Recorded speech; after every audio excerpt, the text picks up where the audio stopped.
জুমার দিন যে সুবহানাল্লাহিল আযীম ওয়া বিহামদিহি 100 বার পড়বে, সূর্য ডুবা পর্যন্ত সুযোগ আছে। সুবহানাল্লাহিল আযীম ওয়া বিহামদিহি, সুবহানাল্লাহিল আযীম মনে থাকবো,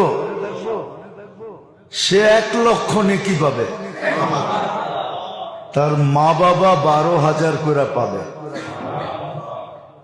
কিতাবে লেখা আছে, এক ছেলে পড়তো, কিছুদিন পরে মা স্বপ্নে দেখছে, তো মা বলতেছে, বেটা তুই যে পড়তেছিলি প্রত্যেক জুমায়, আর আমি 12,000 করে পাইতেছিলাম, আজকে পুরা হয়ে গেছে, এই জন্য আল্লাহ আমাকে আযাব থেকে খালাসি দিয়ে দিয়েছে।